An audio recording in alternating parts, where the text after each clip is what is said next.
it's Chris Young here, Raptor Films. I'm trying to do a video about playing harmonica, and I've had to redraw a schematic about the notes on a harmonica, and it's taken absolutely ages. I've been using Gimp, and I've learnt quite a lot by doing it.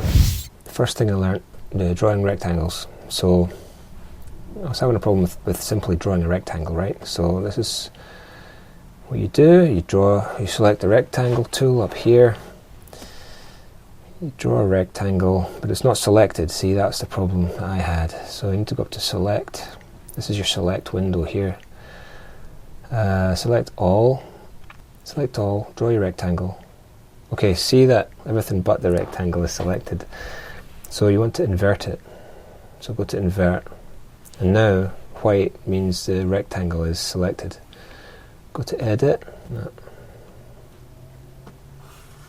Stroke selection. There we go. Right, okay, so it's the foreground colour and it's stroke selection. So now you've got your rectangle. So that's how I learned how to do these rectangles, right? But I had to do 10 of these. So I had to copy and paste.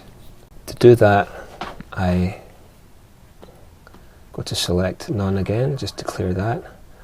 And then select the rectangle you've just drawn. Again, it's not selected because the ants aren't there. So select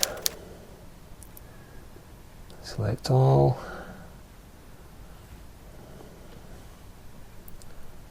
Right, there we go. Right, again it's inverted, so invert. Okay, so you've got your rectangle here, and you want to copy it with Command C, and then to paste it, right click, edit, paste as new layer. Okay, and as you can see down bottom left, it spaces a new layer, and then it gives you more flexibility to move it around, or it overlaps. So if I'd done it on a transparent layer, it wouldn't have the white border around it. I've done these rectangles, I've done this big rectangle, and I've drawn these lines. Lines are quite simple. Choose your paintbrush. So shift dot dot dot. No, hang on. Oh, it's the select. See, it's the selection thing that's really bugging me. I can't get my head around it. There we go. Right. So it's shift and press, but you need to make sure that things aren't selected. And then these curve things are a new thing for me. Go to select all. Now this is where you use your path tool. Right, so you can click on your path tool, and you draw a line basically with the path tool, and then you do something to the middle. Is it Command? Yeah, Command. That's how you draw the curve like that. But then it's not a real curve yet, it's just a path. So then you have to go up here and stroke path, and this is just checking what you want to fill it with, and that's it. That's your line. That's all I want to do for these four corners, see? Because they're not quite right, but they're a lot better than nothing. Okay, so the other thing I learned about alignment. See, I had to do all of these numbers individually. So these are 10 different layers with 10 numbers. And I've done it with the numbers. I've aligned the numbers in the top set of letters. I need to do it with the squares and these letters, right? So first of all, before you align stuff, you have to make sure that the layers are cropped to the image.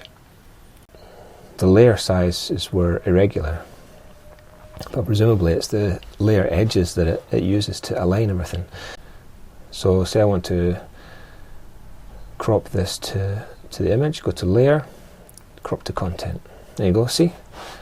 Now I want to align this bottom row here.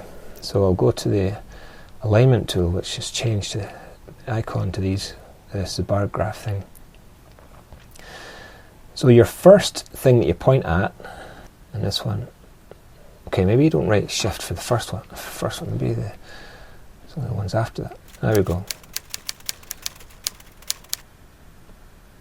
Click on all the things you want to align.